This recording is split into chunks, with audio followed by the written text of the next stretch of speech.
local schools regular school board meeting. Today is Tuesday, October 15th. Roll call. Mrs. Ernest? Here. Mrs. Kelly? Here. Mr. Kennedy? Here. Mr. Lighty? Yes. Mr. White? Here. Okay, pledge of allegiance. I pledge allegiance to the flag of the United States of America and to the republic for which it stands, one nation, under God, indivisible, with liberty and justice for all. Okay, our first item is recognition of students and staff. Mr. Estes? Oh, we got a bunch of them tonight. Glad to see you all here. We're happy to have you come in with us and spend a few minutes. And let everybody else get to see some of the seniors in our programs. Director Hasselman, you wanna come up and take over? You wanna do both these at once, both the show choir and? I've just got all of my choir seniors here, so yes, they're kind of the same group, so. Come on up, Come on up. all the choirs.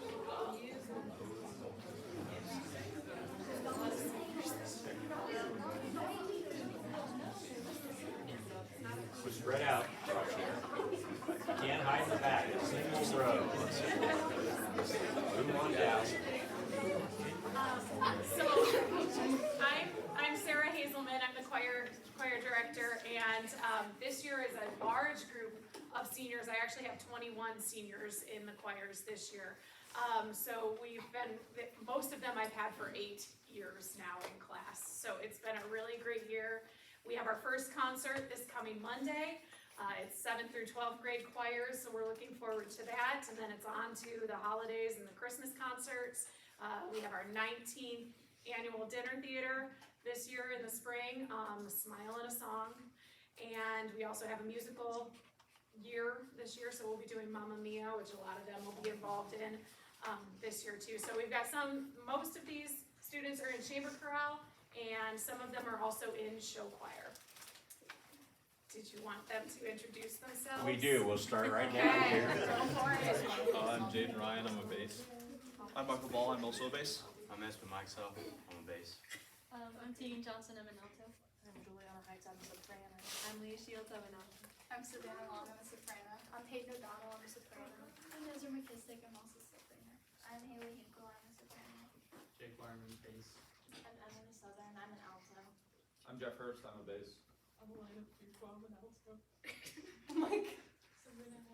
So tell me what do you like most about choir? Singing. Singing. Well, y'all pass. I'm sure you're gonna do quite well. I'm looking forward to hearing some of the performances this year and Mr. seeing them Estes, in we action. have 2 more down We do here. have 2 more. Oh, I'm sorry. They got quiet. Just start singing, I'll recognize. I'm Mindy Young, I'm a soprano. I'm Megan Young, I'm a soprano. Well, thank you. We appreciate y'all coming this evening. Thank you.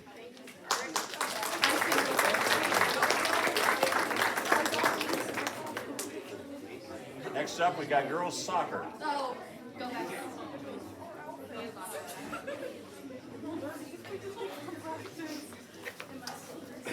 Good to see you.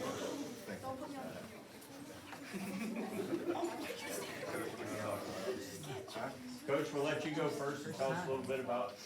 Hi, my name is Lamar Houston. I'm the head girls soccer coach here at Bath. I've been coaching soccer for about 25 years altogether, starting with rec league in the Y, here at Bath with youth, then club soccer for about 15 years before settling on high school soccer. Started out on East, and I've been here at Bath now for my 3rd season, as the head coach. These are my fine seniors I have with me here today too. Go ahead. What should we say? Our name. Okay, It's hard. I'm Haley Young. I'm Carmen Kunkelman. Juliana Heights. I'm Haley Gord. Hayden O'Donnell. So you have some district action coming up this week. Yep, tomorrow we have Van Wert here. It was our first tournament game. And then we play again next Wednesday if we win the game tomorrow. Well, when you win tomorrow, we wish When you we win luck tomorrow, we will play again on next tomorrow Wednesday. and next week. Yes, sir. Thanks for coming in. All right, thank you.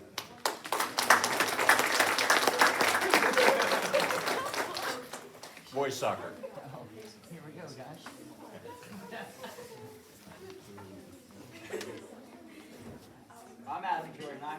JV coach. Levi couldn't make it. I played at Bath my whole career, then started coaching. I did some youth. I actually coached at Allen East as well for a little bit, and then I've been with these guys for 2 years. Yeah. Go ahead and tell us who you are. I'm Peyton Lyles. I'm Brandon Van Horn. I'm Oscar Webb. And like the girls, you also start district We action do, this we week. do on Thursday. At Waseon. Yes, Okay. yes, it's gonna be an early game. Apparently they don't have lights, so. Well, I like early games, because I have a lot of early mornings, so early games go well. So see, we need support from the students, so we need them all out at like 1:30. Is that more improved, right? We'll see it's only, an hour and a half drive up. Yeah, but we want our students to be safe, so they need to take their time. To You've been bought. I think you've been bought. Thanks for coming in tonight. Appreciate it. Coach Lawrence in volleyball.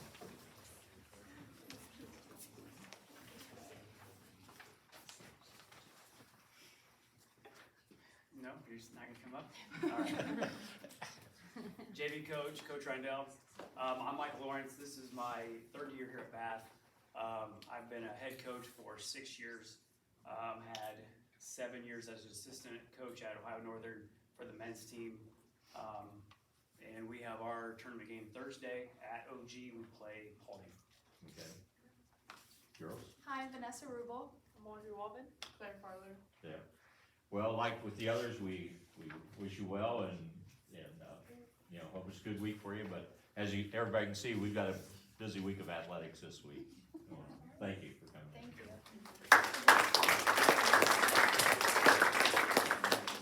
Fall cheer advisor and cheer team.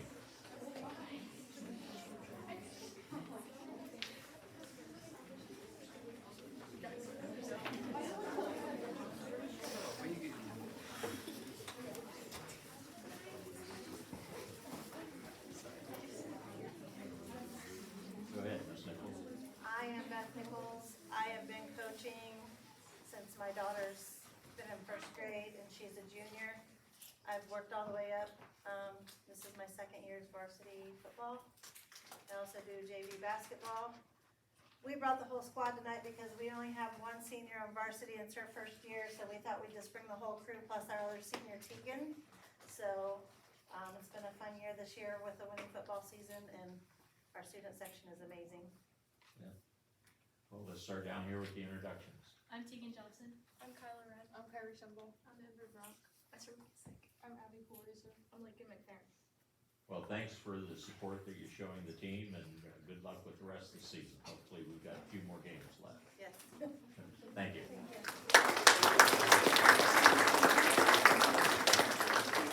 And girls tennis team.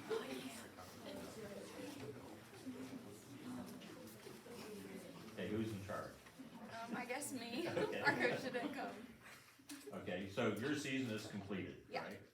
And your name is? Taya Seibert. Okay. Allison Marshford. Okay. Did you have a good time this year? Yeah, it was super fun. We learned a lot. Yeah. I think that's the big thing. High school sports should be fun. I'm glad you had a good time. Thank you.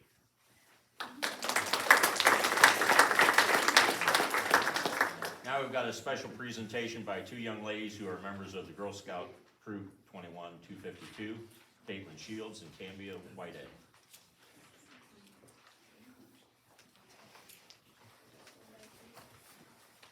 Wherever you are comfortable standing is fine.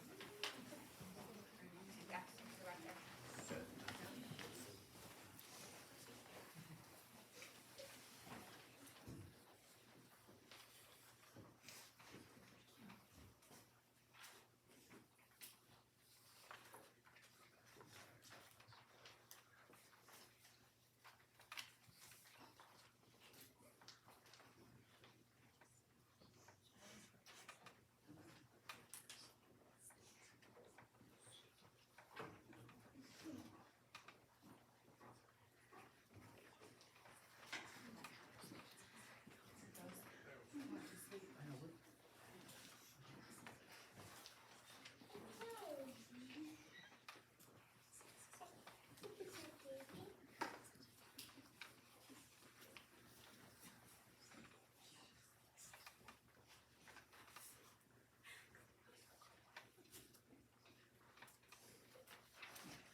our Silver Award project. Our names are Cambria Whitehead and Caitlin Shields. And the Girl Scout Silver Award is the second highest award that a Girl Scout can earn. We chose to fix the community room to make it more pleasing to the eye and help, we made it more pleasing to the eye.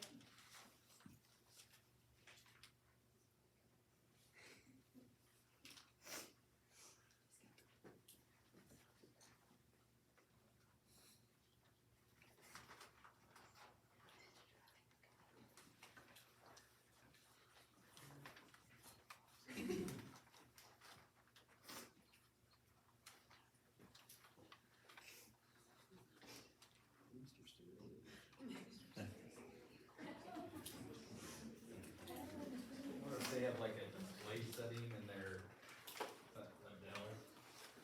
Like in their. Mr. Staley, can you borrow your for a second? You know, I'd go up and help them, but my tech skills are probably the worst in the room.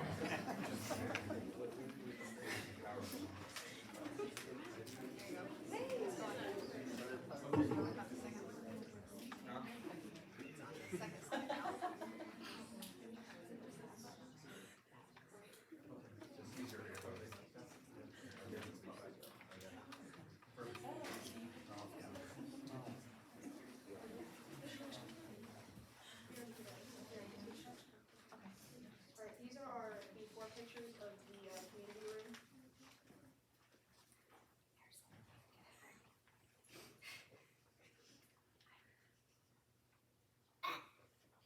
And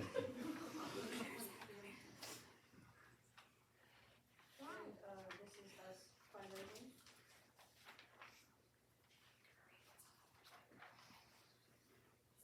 This is us presenting our plan to the PTS and requesting funds. The PTS gave us $200 to go to purchasing the paint that we needed to paint the community room.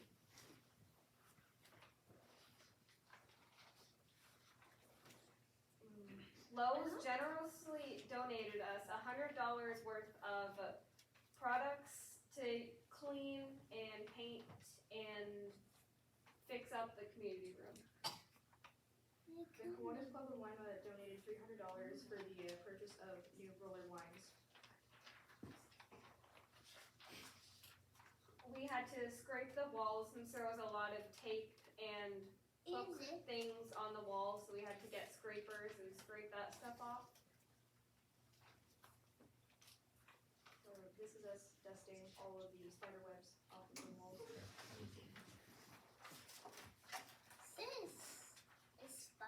We also had to clean the walls using specific sprays and cloths, and we also cleaned out the craft cabinet.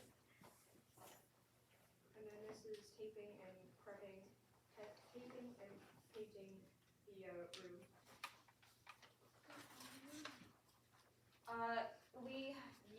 This is us painting the first coat of our mint green. And these are some more pictures. This is us putting on the second coat. And then this is us taking off the first layer of tape. We had to paint the doors brown and the trim of the doors brown to match the green. And we cleaned and organized the cupboards and wiped down all the surfaces in the supply closet. We used various art mediums for decorations, including cardstock, construction paper, hardware, and pre-printed flowers, paper flowers, and paint. And then we decorated the walls with all of our flowers.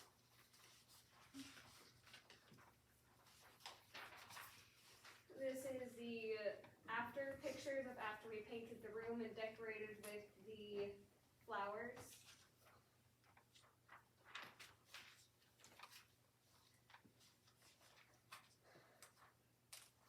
And then there are 2 craft closets in the room, and we organized the contents of them, and now they are community craft closets for everybody who wanted to use.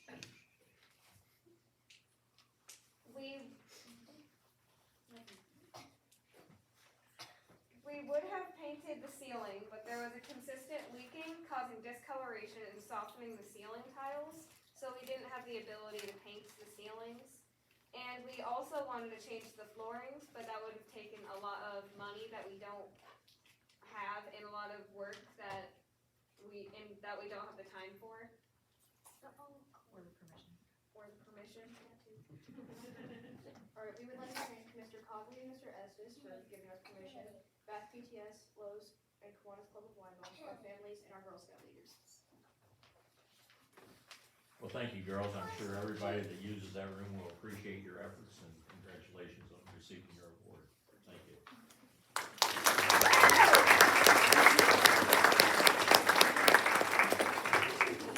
Last but not least, we have a couple National Honor Society members here today that want to extend an invitation to the board. I'll let them tell you about it.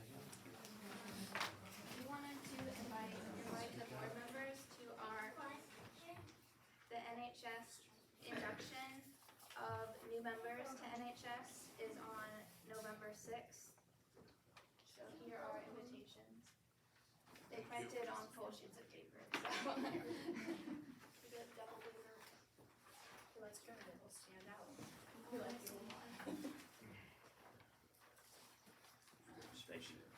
good. Sorry. Thank you, girls. Appreciate it. Okay, as in the past, this is when we give you the get out of the room free card. There's just one requirement. On your way out, I'd like to shake your hand. So if you want to stay, you're welcome to stay. If you'd like to leave, now's a good time. I'm gonna lead, I gotta go pick up kids. Hey, thanks for coming. Appreciate you being here. Good luck. I'm crawling behind You this. appreciate y'all for coming. Take care. Finish out the season strong. Till we get home. Good luck. Good luck. Thank you. Good luck. Went through today. Oh, yeah. Wow. Thanks. Good luck. Thank you. Thanks for coming. Thank you. Good luck, Coach. Because it is. Thanks. All right, thank you. Good luck. You're welcome. Thanks for coming. Appreciate it. Thank you. Thanks. Thank you. Thank you. Thank you. Appreciate you being here. Thanks, guys. Good luck. Thank you. Well, that emptied the house.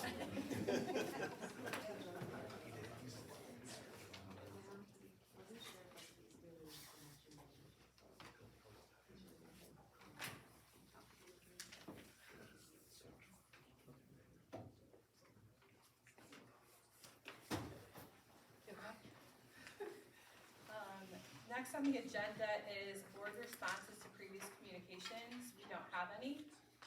Then hearing of the public items on the agenda, there were no blue cards submitted. So on to items from the board president.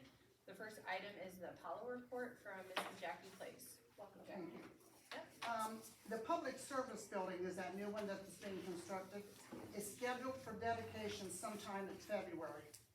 The annual board's dinner that many of you have attended is going to, and it's usually been held the first Thursday in February, will be held later because it's going to be held in conjunction with the new dedication. The date hasn't been discussed and decided yet, but we'll let you know.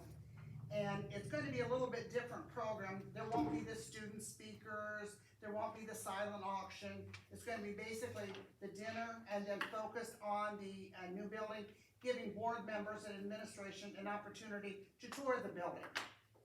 That new building is going to be housing the truck driving, the park rangers, law enforcement, correction officers. Apollo recently received a grant that's going to be used to purchase an ambulance simulator. And this is going to give more experience and techniques on basically the transportation and the treatment that's being done in ambulances before a patient actually gets to a medical facility. In law enforcement, the police program will start out as a cadet program, and that's simply because of the age of the students. But it's going to be set up so that the students can move right into an accredited police academy. Our program is partnering with Rhodes, but the kids aren't limited in attending Rhodes. The Garden Cafe will be opening the last week in October on Tuesday, Wednesday, and Thursday, and the hours are going to be the same from 10:30 to 12:30. Last year, Apollo started a pre-apprenticeship program for some of the programs. Basically what it is there's an even number of students in various programs. Half of them work for 2 weeks full-time and then go to school the other 2 weeks, and then they flip so that the various companies always have a full-time worker. In the 2023-2024 school year, there were 58 students in the pre-apprenticeship program, and this year there's 50. At each of your places, I put some handouts. The first is a booklet from the honors night that was held in the spring. I did this if you would be interested in seeing the programs that each of our various seniors were involved in and received credentials in the spring. The next one is a snapshot of the Apollo Career Center, some of the information, the high school enrollment. According to the other sheet, the 2024-2025 enrollment is 950 students. And you can see how it's been an increase every year. AE means adult education. And you can see the various programs that have been added each year. Then we have the high school program, the programs that have been entered and added each year. And then on the back is some of the information about some of the facilities, how they've added various buildings and various programs. The other sheet shows you the enrollment by schools in the various programs.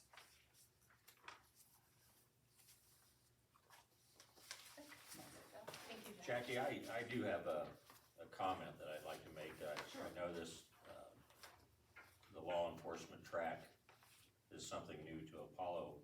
One of the concerns that I have as a school superintendent, and I'm sure it's shared in other districts, is our inability to find school resource officers. So if there's a way that, I know these kids aren't gonna come out resource officer ready. They're too young. But if there's some way that we can create a track for them to help them along that path, we'd be glad to do it, and I'd like to sit down and have a discussion. I've talked to the superintendent about it. I think that he and I and law enforcement personnel should sit down together and have a conversation.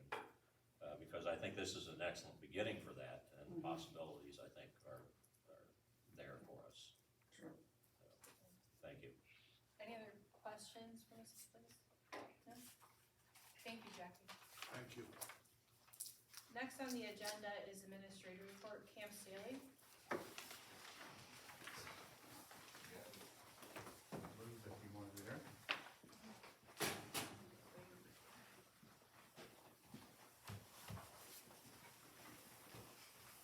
All right, take you kind of through all things middle school right now.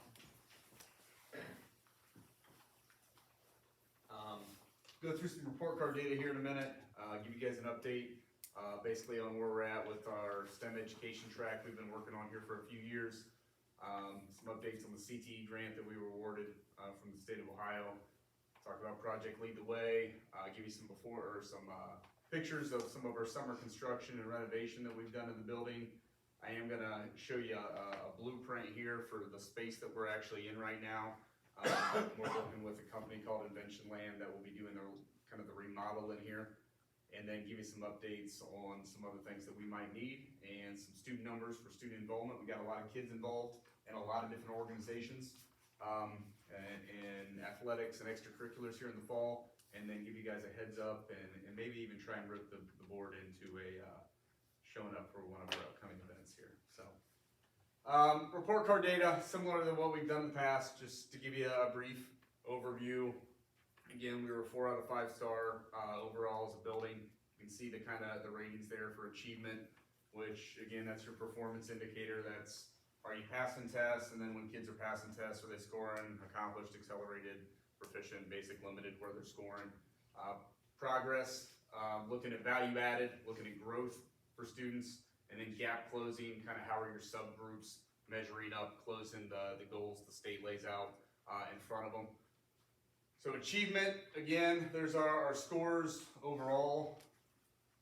Percent proficient, so 6, 7, and 8. You can see we were, around 80%, 69 in math, 80 in 7th grade ELA, about 80 in 7th grade math, and then 72, 67, 88, 89 in 8th grade science. To me as an educator, whenever those numbers come out, it's all relative until I see how we stack up against other schools. Because again, it's just a number until you know where do you compare to other people that are taking the same test, okay? Because if everybody in the state of Ohio is not passing the test, I say this every year, but this is what happens, okay? Then it tells you, there maybe something larger should be considered a little bit. But if you look, let me bring this hyperlink up that's hiding there. So when I talk comparison, here's one of the things I do just to see how we do rank, okay? I like to look at us compared to our conference, the Western Buckeye League. I like to look at us compared to the 20 most comparable districts in the state of Ohio, and ODE lays that out. They say, here's who looks like you in the state, and then also just some other regional geographic comparisons. So again, in green, yellow, and red, so this is the Western Buckeye League. Everything in green we win, everything in red we lose. If it's yellow, it's negligible. So again, you look at those testing numbers, okay, where our math was 67, but if you're going right down the list here, and you're looking at the rest of the Western Buckeye League, the highest score in the Western Buckeye League on 8th grade math was a 68.1. And that was Shawnee. So again, the number's the number, but how do you stack up to everybody else? And when you look at how we stack up in comparables, we're doing a pretty good job. Comparable in the state of Ohio. So again, you get some schools in here that, like Millbury Lake up in Wood County. You have a few local ones with St. Mary's and Bryan, Napoleon. Then we have some others, Clyde, Edgewood, Vermilion, just different schools that have this same socioeconomic student groupings that we have. And you see how we stack up. And I think when you look at that and look at those 20 schools, again, we have a few pockets of red, a little bit in 6th and 8th grade math. We did have new teachers in both of those grade levels that hadn't taught that grade level before, so I'm not really overly concerned about it. We stacked up really, really well again. And then just looking at Allen County, geographical schools in close proximity. Again, besides Grove and Bluffton, we pretty much scored higher than everybody else, okay? So I'll send the presentation to the board afterward if you guys want to look at it in any other detail or anything. But again, we stack up pretty well when you measure us out. Value added, again, it's supposed to be showing not are you passing the test, or your students growing, okay? So you get your blues and dark grays is good, your green is good, obviously your yellow, and then your red are areas that you didn't show as much growth. But I look at somebody like Bobby Hall. We moved to 8th grade science last year. Bobby Hall, if you go back to that comparison, didn't lose a single test to anybody in any one of those schools. He scored almost 89% in 8th grade science, which was exceptionally high. He's a really good teacher. We get to yellow and value added, but then on the other hand, he's scored on a really high level. So again, I take a lot of that, some of the testing data with a little bit of a grain of salt. Gap closing, the dot there in red is what the state lays out as your benchmark goal for your subgroups. You can see these are our scores, performance index by student group. So we're scoring above state benchmarks in every single thing with the exception of special ed last year. Every other subgroup performed above what the state said that we should perform STEM, CTE stuff, okay? So this is a little bit more exciting to me because it actually involves like us changing some things and changing some spaces. Sorry, mouses. So we're right on track with where we kind of planned to be 3 years ago. And for those of you guys that weren't aware, one of the things I kind of identified when I came in is I thought we had kind of a hole in our curriculum in terms of STEM education, which is a little bit ironic since I'm kind of the social studies, English, ELA brain. Okay, I'm not necessarily the math science, but kids, I don't know, to me, kids should just have a well-rounded educational experience when they come into a school system. Should hit all types of learners. And one of the things I thought where we were a little bit weak in the middle school was just kind of that science, math, STEM education, okay? So we redid our specials a few years ago so that we phased in a 4 special rotation, which kept phys ed, health, art, and then added in kind of a STEM technology element to our specials rotation. We're using a curriculum with a group called Project Lead the Way, and if the board wants to look in it anymore in here, there's a hyperlink that'll take you right to the middle school STEM curriculum that we use for PLTW. You can see all their middle school courses right here, okay? But it's a state-approved vendor. They're well-established. They're really highly organized. There's a huge network of teachers all over the country that use PLTW curriculum. Our PLTW teacher just got back from San Diego last week. She went out to a conference with all the other PLTW teachers from across the nation. It was in San Diego. She got a network, meet with them, and work on some curriculum things while she was out there. So we're on track. We started design and modeling course, which again is kind of a team building, getting kids to think about entry level, like how do you design projects? How do you work together? How do you work collaboratively? How do you come up with a solution to a problem? And they're doing basic level stuff. They were creating prosthetic limbs last year out of cardboard and that, but it was team building, trying to think through things. How do you create? What's the design process look like? This year, we're phasing in our second component, so she got trained in an additional course last year. We'll start computer science for innovators and makers, which deals with a little bit of software and kind of hardware with computers. So kids are going to come into that class really quickly here, and we're doing that for 7th and 8th grade this year. And then next year, Miss Sherrick she has 40 more hours of training, and these trainings are beyond. I hope you guys understand. They're beyond like a regular professional development day where you go someplace for 8 hours and get training. Like it's 40 hours. Okay, she went to Indianapolis last year for over a week and spent a week in Indianapolis to get her computer science for innovators and makers training.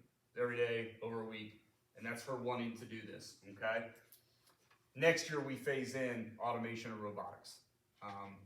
So now when kids come into this building, they'll hit design and modeling, CSIM, and robotics on their track as they move into high school. And then ultimately, hopefully some kids that are gonna get interested in Apollo and they'll have some prior experience before that, or maybe they wanna get into software design and computer engineering.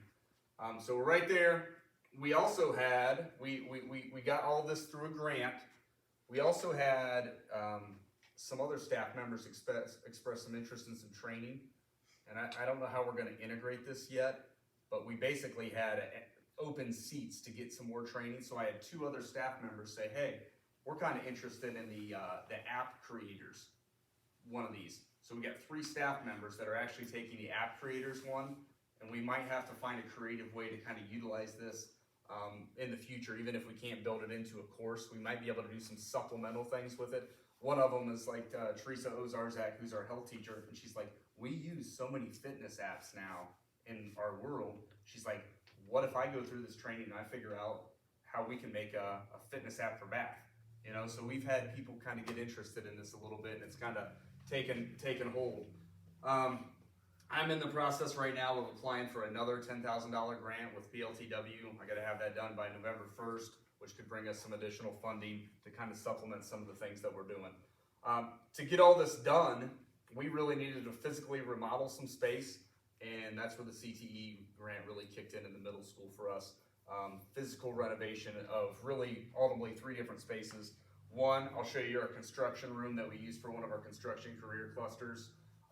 2, I'll show you the library, what that's going to look like here, and then I'm going to show you the kind of the technology lab itself. So Mr. Rohrball does a construction kind of management career cluster. And this was 2 old classrooms with really old flooring. It wasn't open, it was a small room. So one of the things we wanted to make sure that we did for supervision and to create space, that was part of what we put into the CTE grant, is we wanted to make sure we could kind of open up some space that we did have. We don't have to build anything new. We're utilizing what we did have. And then, you know, glass doors and windows. That way, as we have staff working and kids working, we still have adequate supervision. So we got a lot more room. We got a lot more stuff from the CTE grant to buy yet. Some equipment that's going to come in here. We got some additional storage that's coming in. We got a drill press that will come in. We got some other things that we're going to fill the space up to utilize things that he's doing in his construction technologies class. But again, it's teaching kids basic stuff, guys. We got kids that don't know how to use an impact, okay? And we're trying to teach them how to measure, cut, use some basic level tool equipment so that when they're a homeowner, they have a little bit of an idea of how to do a few things when they're out on their own in the real world. So our technology space now, what we've laid out, we got 3 rooms, 1, 2, and the third one's all at the end, and it's basically this part of the building, okay? So we connected 3 spaces now. Again, with the glass doors, glass sliding windows, all these tables. I got part of the $100,000 grant I had a few years ago from the county ESC. So we're up to about 12 of these maker tables, which are powered if we want them powered. That they rotate. They're really nice for our kids to be able to stand up and collaborate. Okay, and what we've got now is a room where when we're working on stuff that kids maybe need a little bit more quiet time. They're on their computer in CSIM. They're kind of here. This middle space now is going to be more of the noisy room. It's going to be the room, we got our whiteboard space up. When kids are starting to build, dialogue, collaborate, figure out how they're going to make whatever they're going to make, they can be in here. And then the far room at the end of the building, we're able to store more of our heavy equipment, okay? Some of the equipment we already have, some of the equipment we still have to order. But just getting this whole space opened up gave us something we just didn't have in this building before. We didn't have room. Now we have room to do these things. So when we have kids taking robotics, and you can see stuff that we already have. I mean, we've had 3D printers we've been using. You know, we got 3D printers over here. This room, we got our banner maker down here. We got a second laser engraver that's part of the CTE grant I'm gonna buy. We got a laser engraver down there. We're gonna get another one. And then we budgeted for a sublimation printer in there too. That's like a $25,000 sublimation printer. So we'll have that here in the middle school so we can actually do cloth textile stuff for really the first time in high volumes. But now when kids are working on robotics, we got the room, we got the space, we got the storage, we got the things that we need so that they can jump into that stuff. That's our Mamaki printer. We have been using this thing like crazy now. So that was part of an original $100,000 grant we had before the CTE, and we can print whatever we want to print. And it's just nice to be able to do stuff now in-house, things that we would have never spent money on before. We would have said, nope, we're not going to spend $200 to buy that banner because it's going to go away. Well, it'll tell you how much it costs, and it's crazy. I mean, we'll print a 4x8 banner, and the cost on there, it'll say it costs $5.67. Like, that's all it cost us to in it. So we do stuff all the time. You know, you walk down your hallways. I just got a couple quick ones. Like, one of the things our art teacher does, she does a Google Art self-portrait. So this year they just took the Google Art self-portraits, dropped them in, and then Tia Sherrick printed them of all of our kids right on our banner maker, could hang them out in the hall. These are all kid designed. They did their portraits. So we have those hanging up in this hallway, and then we got them hanging up in one of the academic hallways. But we use it all the time, even like Veterans Day. So I walked down and said, okay, what do we want to do for Veterans Day? Last year we did tumblers. And they're like, okay, let's design a logo. Let's buy notebooks for the vets this year. We're gonna get notebooks. We're gonna print all of our stickers. We're gonna put them on the vets notebooks, and then we're gonna print magnets for all of it because we can do it on that machine too. So our vets, again, will walk out of here on Veterans Day with their notebook and their magnets with student design graphics. Just really cool stuff. This space, all right? So you guys understand a little bit what we're talking about when I talk about Invention Land, okay? So this is the organization we budgeted into our CTE grant. And what they do is they basically take spaces like this that look like they're from the 70s and they remodel them, okay? And they bring them back up to kind of the current era here a little bit. This is actually Kenton High School, which was kind of cool that they did one that was this close locally. So there's Kenton's old library, and it was funny when we first started working for them. I'd gone to a Kenton basketball game, and I'm like, I feel like I've seen that car before, and it was at Kenton, just outside their gymnasium. But you can see again them remodeling the library. Some of these, we're going to have some of these. I'll show you here in a second. But some of these hanging whiteboards that we can. They're like dry erase. Students can study on them. They can use them when they're working in groups. Yeah, you can kind of see the stuff kids have on them here. Again, old space kind of gets transformed, something new, something modern, something that kids will be interested in. So here's kind of the layout we have. And we started this. I've been through maybe 2 waves with them with design. We're not quite there yet. The plan for the middle school end, and the high school is using the same group, but the plan for the middle school end is I want to get this space started probably after state testing concludes. So by May, we should really be able to get in here and have some things start to change, okay? So what we're gonna do is a little kind of unique. We're actually gonna bring our study hall into half this space, and you may think, well, why are you bringing study hall into half the space? Well, study hall, we have an opportunity when we have kids in here that sometimes don't have something to do. I want to give those kids something constructive to do, okay? The other issue is to have a room like this, you either have to hire a second staff member or you have to find a way to make sure it's supervised, okay? Because you can't have a bunch of people in the room and have 13, 14-year-old kids roaming around. So what this is going to give us is on this half of the room here, this will be kind of study hall. And I've changed some of the seating. This is just what they threw out at the beginning. We'll have a little bit of more standard seating on this half of the space. Now the space on that side of the room was kind of, you saw the hanging whiteboards and the light boards and those things. So again, if you've got 4 kids in here in study hall and they say, hey, we got a science test coming up on Wednesday. The 4 of us would like to sit down and we'd like to talk about photosynthesis. Can we do some studying? Well, he's going to say, well, yeah, why don't you head over to table number 1 with those light boards, and those kids should be able to go over there and interactively start doing some things, working together, studying, okay? And then we have some computer space on the far end. I'm trying to build this in, that way if the esports wave does, it's kind of trickle down the middle school a little bit, but I want to give some room for expansion if we get some kids interested in esports, that we could still utilize this space to kind of double things up a little bit in the evenings, where kids could do that. Again, study tables, dry erase panels, the hanging light things. This back room right here is going to become finally a permanent space for our newscast. That's been one thing, it's just been kind of hodgepodge, right? We had to move it around to whatever we can find. We got our mobile green screen.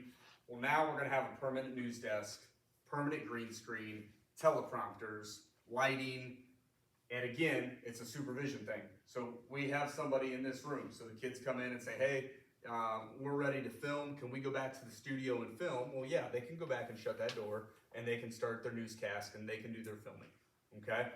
This room in the middle is going to become kind of a quiet writing space right in here behind the glass. So again, if we got kids, we've had some girls last year that wanted to do a school newspaper. And we started it up last year for the first time in 8th grade. But if those girls, again, the issue was always supervision last year. If I got a teacher teaching, I'm trying to figure out, okay, where can we put this kid? Sometimes they're working outside the office. Well now, okay, hey, you guys want to get together and talk about the next edition of your newspaper?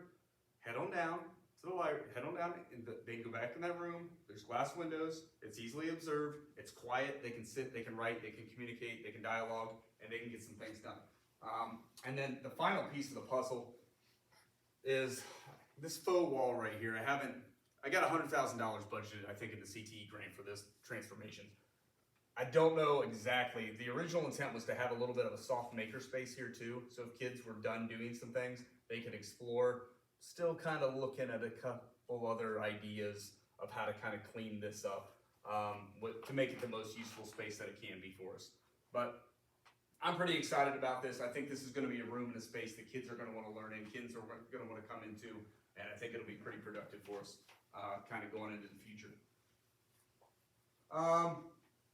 So some additional updates and needs. Building security, first of all, thank you all for everything that everyone on this room has done with the front entryway projects.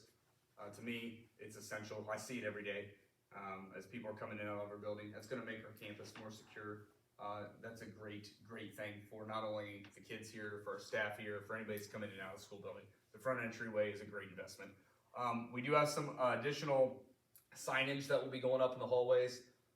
When we went down to St. Mary's and toured some of their building, Mr. Estes, me and some of the other administrators, one of the things that jumped out again was just line of sight if law enforcement has to come into your building. What can they see to easily respond to things? And one of them was just the fact that door labels were not on the sides of their doors. It was numbers down the hall, and if a sheriff's running down the building, he's not looking for where's room 131. He sees 131 up on that sign right there, and he can go where he's supposed to go. So that's been ordered. We're just waiting for those to come in, and then we'll have our maintenance staff get those signs up as soon as possible. Another thing I'm excited about, high school's already got it going. We put this in a grant too. We got a program called Smart Pass. It's a school hall pass monitoring system. So high school's been up and running for about 3-4 weeks. We will be up and running by probably the end of next week. But it's pretty nice in terms of being able to monitor where kids are at in your building. Okay, you can set threshold limits. So you can say, we want no more than 10 kids to have a pass at any one time to be out of the classroom. So the kid goes on and they apply for a pass. Hey, I want to use the bathroom. Can I apply for the pass? They go in, they create it, they turn their screen at the teacher, and if it's a blue color, teacher says, yep, you're good to go. Get your pass. They go. I can see on the administrative thing every single kid that's out of every classroom at any time. And I can put the app on my phone. I'm usually not in my office and I'm moving around. You can set parameters on which students are allowed to leave the room at the same time. So if you got a bullying situation, or you got 2 kids that just don't get along, and I had one of those that I already created today. So I had 2 kids, I know that these 2 kids don't get along. These 2 kids actually decided to meet up in the bathroom. I caught earlier this year, okay, because they were getting out of separate classes. Well, now I just go in, I create it, and it says, this student and this student are never allowed to have pass at the same time. And it stops that issue before it ever starts. So we're like I said, by the end of next week, we're pretty much the tech side, we're done with that. Now I just got to create some background stuff, but I also think that's nice for our campus security in general too. Okay, if we're ever in the middle of a drill or something, instead of like, is anybody in the bathroom? Well, I can pull up that and I can see who's out of their classroom right now and where they're at. And like I said, we tucked that into a grant. Just another layer for building security. We'll continue to promote the positive. Again, we do our Wildcat Way stuff. You know, we do our grade level incentives. We do our principals lunches. We'll have one coming up here in November. Quarterly assemblies to have some fun with kids. And our kids do good stuff. You know, last Friday we bought girls. We had a group of girls that they cleaned up the middle school student section after a football game. And nobody told them to do it. Just 8 girls. And it kind of got back to us, you know, had some staff members say, hey, we took a picture, these girls were down there doing it. So called those girls down in the announcements and said, hey, by the way, what do you want on pizza? We're doing pizza this week. You know, and they sat down in that new STEM lab and they had pizza together. You know, so we'll keep trying to highlight when kids are doing things, obviously, the right way. Catch kids doing good stuff. Involvement. So we got 410 right now, I think, in the building. Art club, just see what we have kids in so you guys have a good understanding. You know, 70 students in 7th and 8th grade band.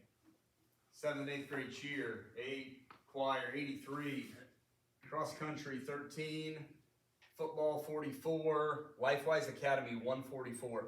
It's a huge, you know, if we got 410 kids, 144 of them are involved in one organization there. Quiz Bowl, 7th grade, 8th grade Quiz Bowl did just wrap up on Monday night too. And we'll have 6th grade starting up not too long, and then volleyball, and then our Wildcat Council. You might say, why is that Wildcat Council so big?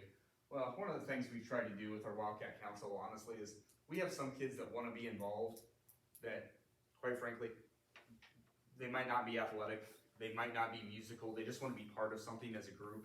So we've, instead of trying to trim that group down and saying, hey, we have a student council of 15 kids, we've tried to keep as many kids as involved in that just so they have something to be part of and they can contribute to the building in kind of a different way. So upcoming events, things we have coming up soon. We do have the 7 through 12 choir concert next Monday. We do an annual Halloween dance. You're all welcome to come chaperone with me. It's lots of fun. That's on the 24th. We got our PD day then on the 25th. Again, so the board's aware, you know, the state of Ohio put this state mandate on for the science of reading, which you guys, so one of the things that we've done is we've allocated time this year to make sure teachers are completing that. So that's what they're working on during their PD days, is getting science of reading done. Parent-teacher conferences, week of November 4th. I think we were getting ready to send at least proofed it today, so we're getting ready to send that out to parents to get signed up. Now, the question I do have for the board, all right? So I haven't been part of this because I haven't been here as the middle school principal during a presidential election, but the middle school's always done an electoral college event. And we do this on election day, that Tuesday. So we divide up all 50 states, and we've been chipping away at this. So we divide up all 50 states in different groups. We've included the 4th grade and the 5th grade because we need them for their homerooms. All of our homerooms here in the building, administration, athletics. So all these groups are being assigned a state with obviously a certain number of electoral votes. Well, transportation had to bail on us today because they couldn't get enough people to get here, maybe because of their bus routes at the time of our assembly.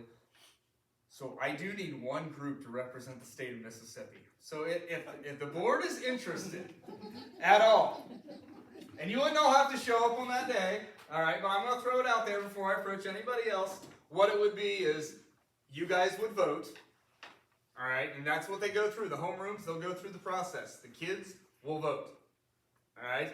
Then they're going to take that, the votes get counted in the state, and then we do have a speaker that will represent every 50 state. They walk up in our school assembly, and they basically say, you know, in the great state of Ohio, the popular vote was blah, blah, blah, blah, blah, blah, blah. We cast our blank electoral votes in favor of, boom, and they get down from the mic.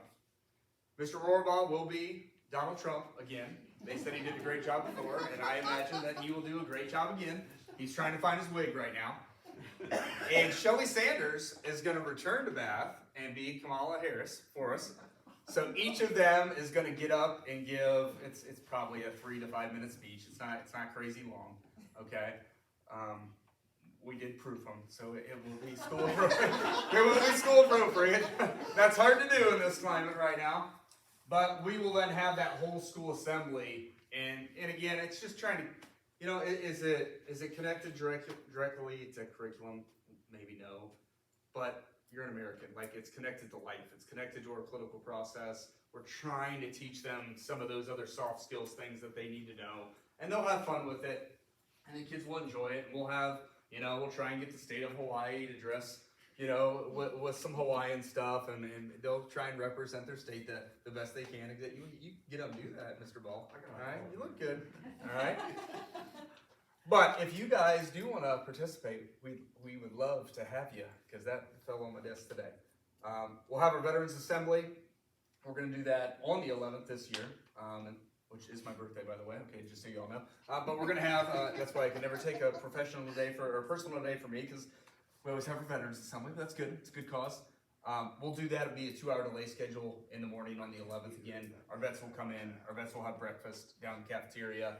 And then we'll have our whole school assembly and bring our veterans out and recognize them in front of our student body. That's always a fun day.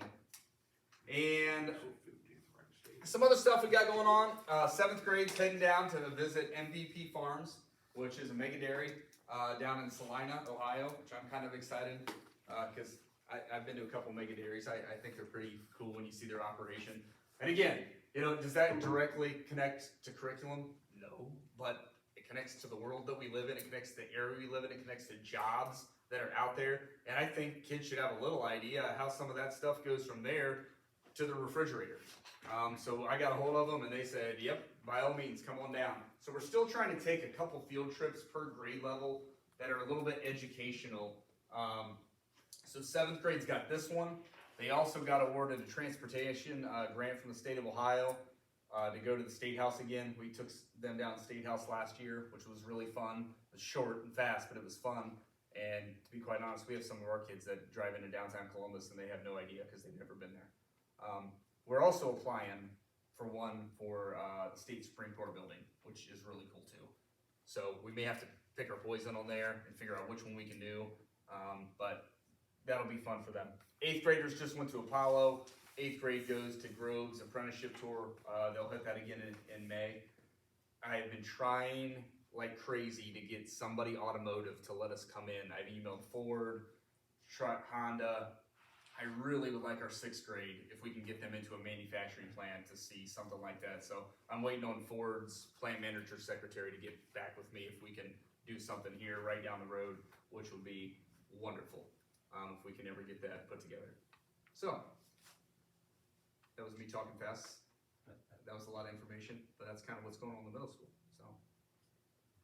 Any questions? Hey Cam, I Yes. think that we're pretty much in agreement that we'll help with whatever you need when it comes to the great state of Mississippi. Not everybody will be able to be there that day. That's all right. Yeah. But if we could check that box, that'd be Yeah. fun. You'll be You were why Mississippi. Mississippi's number 50 in education in the United Well. States. We're sending the right people. No, that'll be fun. That would be great. We do appreciate it. I think that'll be some good involvement. We're looking forward to it. All right. Thank you, Cam. Thank you, Kim. All right.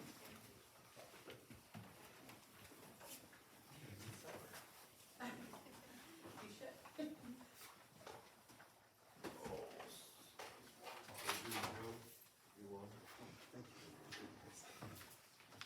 Okay. Thanks again, Cam. Thank you, guys. Item C is special recognitions. Mr. Kennedy, did you have any? Yes. Okay. Went on Facebook on the Bath Athletic page and found a couple, girls soccer, all league, Haley Hale, Faith Clark, first team, all league, McKenna O'Keefe, second team, Hayden O'Donnell, third team, and Gwen Faust, honorable mention, boys soccer, all league, Landon Breedland, Oscar Webb were first team, Ethan Dixon, second team, Levi Luke, third team, and Peyton Lyles, honorable mention, and volleyball, all league, Lila Caps, third team, and Claire Farler, honorable mention. Thank you, Mr. Kennedy. Moving on to items from the superintendent. Item A, report card.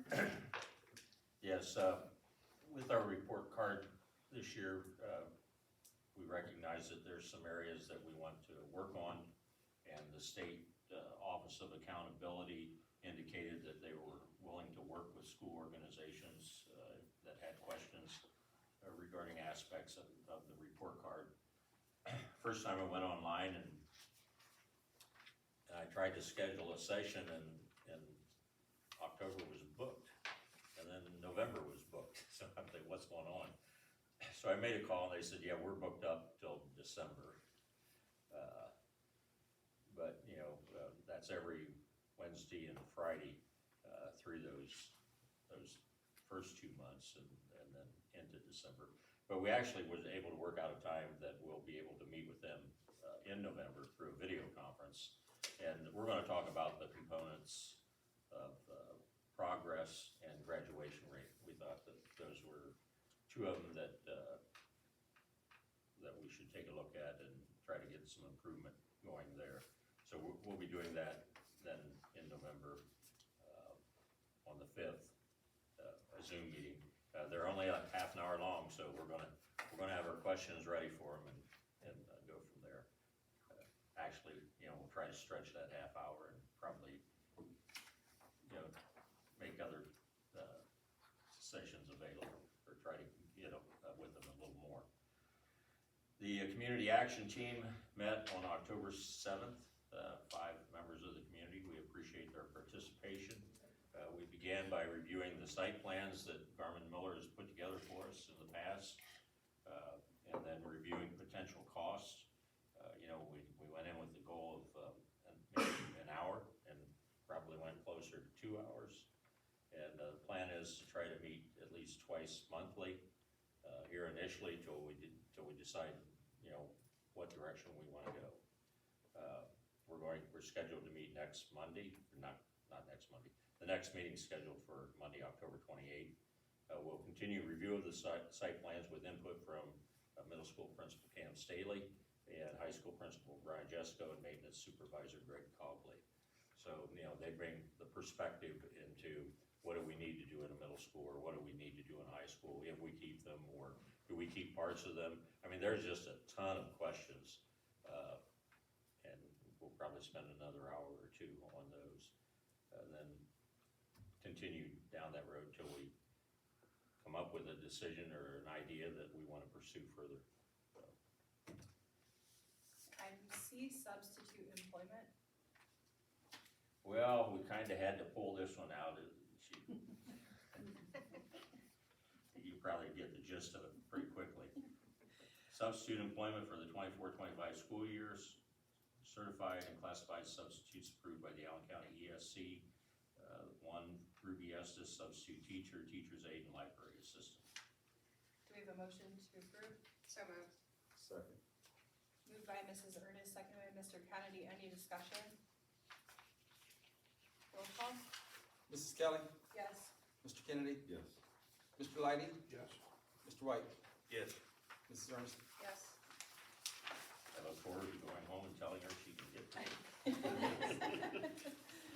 Next item on the agenda is superintendent consent agenda. Okay, be it resolved by the Board of Education of the Bath Local School District, the majority of its membership therein concurring with the recommendation from the superintendent that the following items be approved. A, recommendation for employment/resignation. The board reserves the right to treat any offer of employment as withdrawn if the contract is not signed and returned within 10 business days of mailing.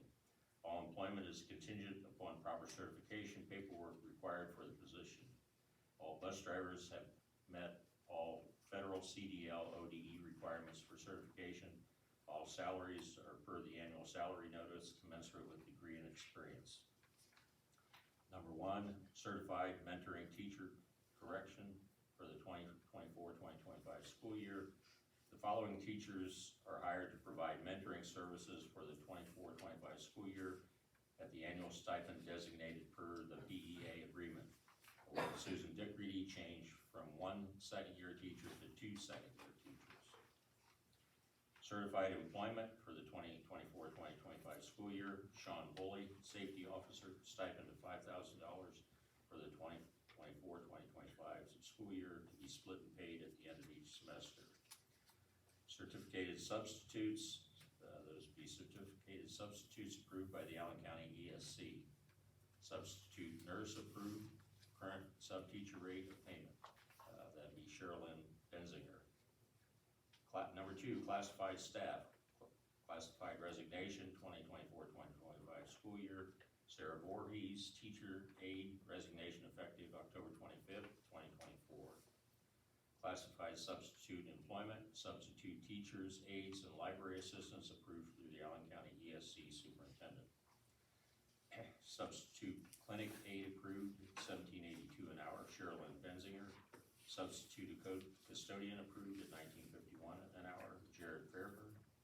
Substitute food service approved at $16.32 an hour, Chelsea Akers. Substitute monitor approved at $16.08 per hour, Chelsea Akers and Deborah Brandyhoff. Substitute study hall monitor approved at $17.31 an hour, Kristen Davis and John Simondinger. Outside employment, 2024-2025 school year, Chad Jameson, wrestling assistant, middle school, level 2. Abby Souter, basketball girls varsity assistant, level 2. Tiffany Shepard, bowling assistant, level 0. Robert Zachary Smith, football assistant, 9, level 0. Do we have a motion? So moved. Okay, moved by Mr. White, seconded by Mr. Lighty. Any discussion? Roll call? Mr. Kennedy, Yes. Mr. Lighty, Yes. Mr. White, Yes. Mrs. Ernest, Yes. Mrs. Kelly. Yes. Treasurer's report?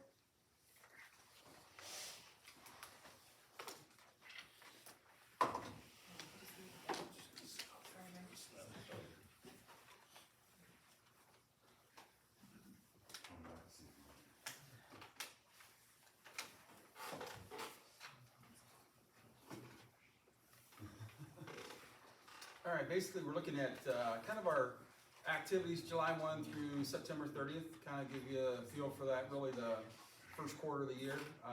Give us an idea of what the general fund's doing.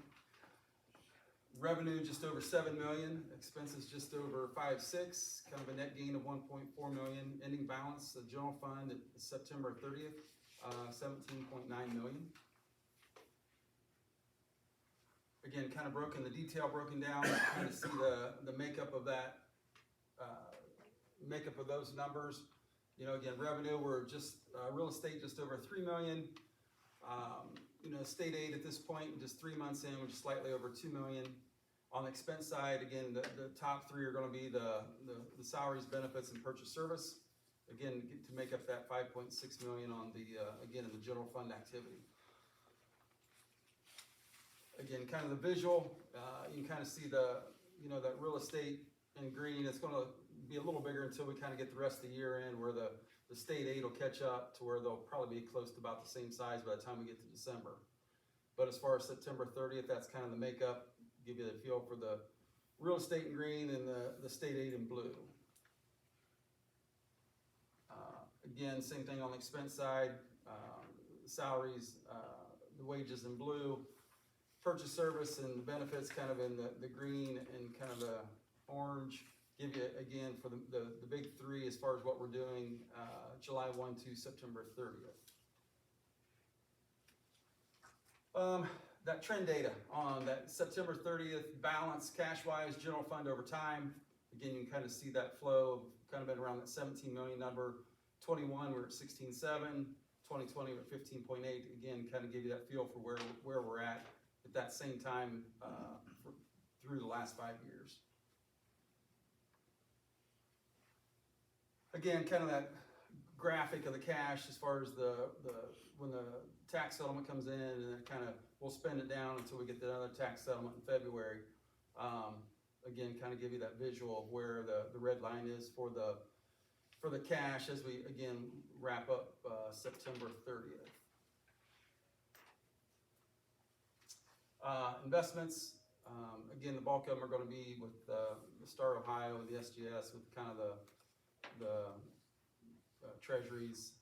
Give you again kind of that breakdown of what those investments are as of September 30th. Again, the two big ones are going to be with Star and SGS.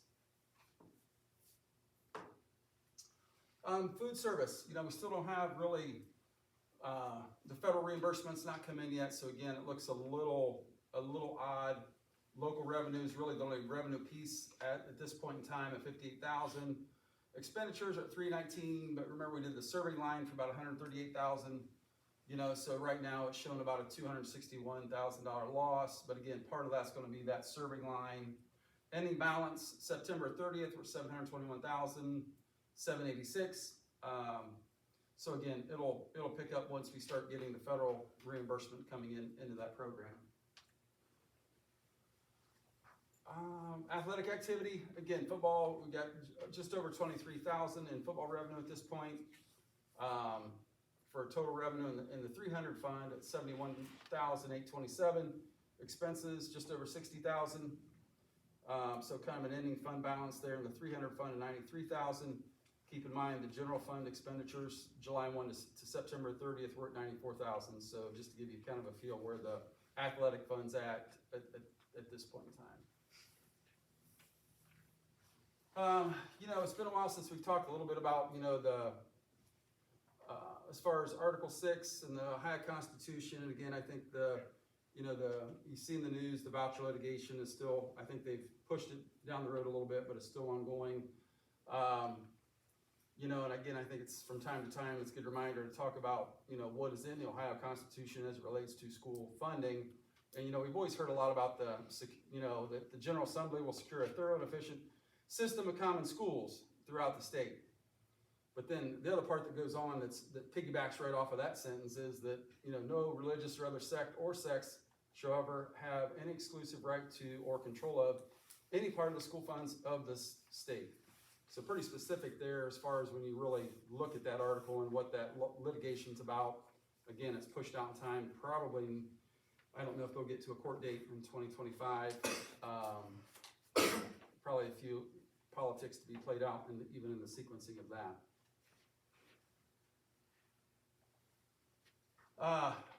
funding of private schools, you know, and kind of another piece of that, or another component, there was an article that talked about, it was called One-Time Strategic Community Investment Fund.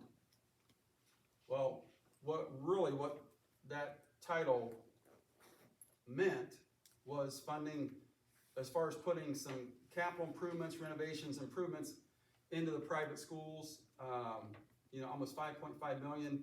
Again, is that kind of what we're gonna see in the future as far as dollars, capital improvement dollars from the state going to the, you know, different private schools, religious schools? And I guess my argument, or some of my pushback would be, you know, I think the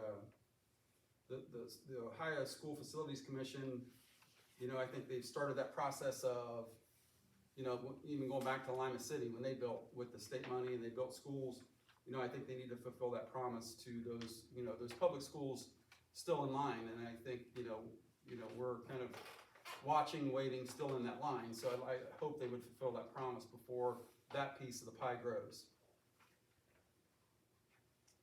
Enrollment, I was looking at some information, just trying to pull some information from the state's website, again, just looking at some different pieces. And when you actually look at what we're funded on, and, you know, kind of looking at that trend data, you know, enrollment that they were calculating on for 21-22, we're at 1720, 22-23, 1659, 23-24 data, 1603. You know, so again, to kind of look at that, and I think countywide, some of the enrollment pieces coming out of COVID, some of the enrollment numbers are down, but as far as what we're actually funded on, going from 1720 to 1603, they didn't really have official count data in for 23, or for 24-25 yet. That'll be coming. You know, the other piece I just had my eye on, just as I was looking at the same data, you know, the economically disadvantaged data.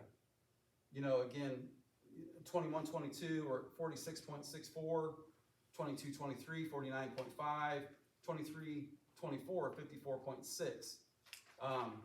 So again, I think just data that I wanted to share with the group as far as the enrollment and then that piece of the data.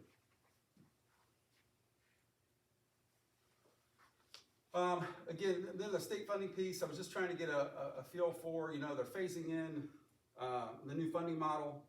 You know, last year it was like supposed to be like 50% funded, this year 66% funded. So it is kind of interesting to look at, you know, last year if we were supposed to get 8.7 million, we ended up getting like 7.2. This year, really the calculation would be 8.4. We're going to get 7.5. You know, so again, hopefully one day down the road we'll get fully funded for really what we're supposed to be getting. You know, so again, it's kind of interesting to look at that breakdown. I'll probably follow up with kind of the detailed piece for that with you guys tomorrow. Again, utility piece, I was kind of looking at it and trying to get it on a square foot basis. Again, looking at 21-22, we're at 372,000 for really looking at the high school, middle school, and elementary. And then cost per square foot at that point in time is 1.10. For 22-23, it was up a little bit, 429 at 1.27. Probably not a bad number. You know, I think it's probably hard to get a school, you know, under $1 per square foot on utilities. It's probably hard to do that. 23-24, we're at 467, 420, 1.38. $1.38 per square foot on the utility piece. Probably not bad numbers. Again, I'll give you more detail on that. Again, I had a whole lengthy report, but I'll give you that tomorrow. That's all I got.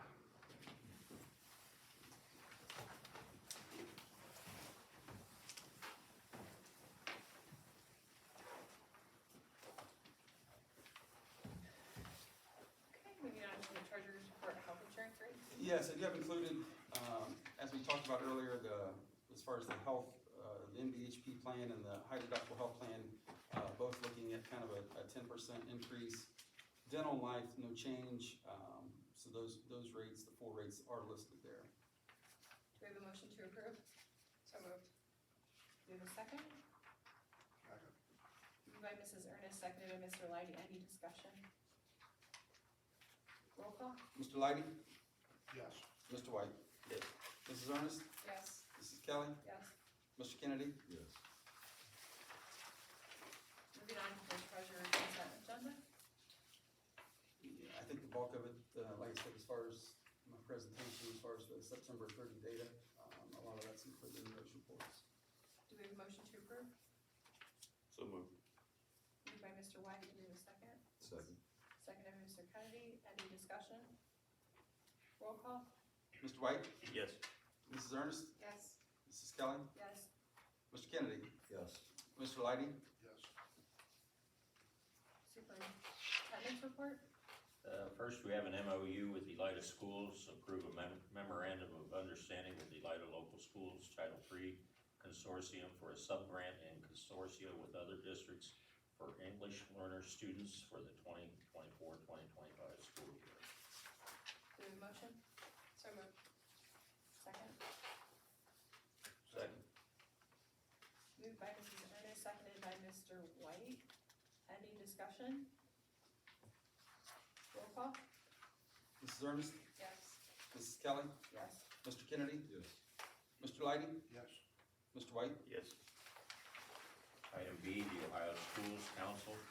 Whereas the Bath Local Schools Board of Education is desirous of participating in certain of the cooperative purchasing programs of the Ohio Schools Council, a council of governments organization under laws of the state of Ohio. And whereas the Bath Local Schools Board of Education has reviewed the agreement and bylaws of the Ohio School Council, agrees to abide by them. Now therefore be it resolved that the Bath Local School Board of Education authorizes its superintendent to initial the agreement and bylaws of the Ohio Schools Council and for its treasurer to pay the annual fee. Do we have a motion? So. A second? Second. Moved by Mr. Leidy, seconded by Mr. Kennedy. Any discussion? Yeah, so reading the bylaws, we get a delegate, a representative, a director seat to that? Is that correct? I'd have to double check that, but I think that's accurate. So I would just be interested in finding out when we get that and what that process is. Anyone else? Roll call? Mrs. Kelly, Yes. Mr. Kennedy, Yes. Mr. Leidy, Yes. Mr. White, Yes. Mrs. Ernest. Yes. Item C, Invention Land, approve quote from Invention Land for Invention Innovation Lab in the high school for a total of $149,945.30 to be paid with CTE grant funds. Do we have a motion? So moved. A second? Second. Moved by Mrs. Ernest, seconded by Mr. Leidy. Any discussion? This says it's gonna be for the high school. Is that high school, middle school? No, that's just the high school portion. There'll be another one coming for the, But it's all grant money. it's all grant money out of that 2.1 million grant that we received. Any other discussion? Roll call? Mr. Kennedy, Yes. Mr. Leidy, Yes. Mr. White, Yes. Mrs. Ernest, Yes. Mrs. Kelly. Yes. Item D, BEA MOA, approve memorandum of agreement with the Bath Education Association to add the position bowling assistant to the supplemental salary schedule effective July 1st, 2024 through June 30th, 2027. Is there a motion? So moved. Moved by Mr. Kennedy. Is there a second? Second. Seconded by Mr. White. Any discussion? Roll call? Mr. Leidy, Yes. Mr. White, Yes. Mrs. Ernest, Yes. Mrs. Kelly, Yes. Mr. Kennedy. Yes. Item E, the OPSI MOA, approved memorandum of agreement with OPSI Local number 357 to approve head cook wage schedule effective July 1st, 2024 through June 30th, 2027. Do we have a motion? So moved. Moved by Mr. Kennedy. Do we have a second? Second. Seconded by Mr. White. Any discussion? Yeah, just, I believe the discussion we've had, and I'll yield to the members of the negotiating committee, this was an omission from the final contract, the 80-page document that's created. So this is not a change to the contract we just created, it's an omission correction that was missed by both the BAF negotiating team and the OC negotiating team, is that correct? That is correct. Okay. Any further discussion? Roll call? Mr. White? Yes. Mrs. Ernest? Yes. Mrs. Kelly? Yes. Mr. Kennedy? Yes. Mr. Lighty? Yes. Item F, impractical to transport due to the small number of students attending the Allen County Educational Service Center Special Education Units and the Center for Autism and Dyslexia. Bath School Board declares it impractical to transport by conventional school bus. Transportation will be offered through either Black and White Cab Company, RTA, or contract with the parents/legal guardian at a rate of $3 per day. Students to be approved for transportation services are included in the attached list. Do we have a motion? So moved. Second. Okay, moved by Mrs. Ernest, seconded by Mr. Lighty. Any discussion? Roll call? Mrs. Ernest? Yes. Mrs. Kelly? Yes. Mr. Kennedy? Yes. Mr. Lighty? Yes. Mr. White? Yes. Item G, chaperones/volunteers/speakers/volunteer coaches for the 2024-2025 school year. This list is included for liability insurance purposes. All volunteer coaches are contingent upon proper certification and paperwork required by ODE for volunteer coaches. Do we have a motion? So moved. Is it second? Second. Moved by Mrs. Ernest, seconded by Mr. Kennedy. Any discussion? Roll call? Mrs. Kelly? Yes. Mr. Kennedy? Yes. Mr. Lighty? Yes. Mr. White? Yes. Mrs. Ernest? Yes. And report of administrators? The food service report and the transportation report are available. Copies are up there on the counter. Okay, moving on to hearing of the public, items not on the agenda, blue cards, we don't have any submitted for this meeting. Then items from individual board members.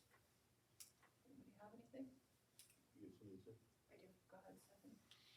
So I had submitted for a grant proposal to P&G for, some improvements to be made over at the soccer and baseball fields. We received a response yesterday that of the $850,000 that we had requested, quite a sizable amount, they granted us $5,000. So, we will, as a result of that, begin working on reaching out to some additional companies. And we will work with Bath Sports Club to determine how to best utilize those funds and then any additional funds we get. Thank you, Stephanie. Thank you. Anyone else? Thanks, Rick. I have two items, please. Go ahead. So I've given to the members of the board at the table, in due diligence, looking at the 200 and 300 accounts, which are basically the activity and the sports and the camp accounts.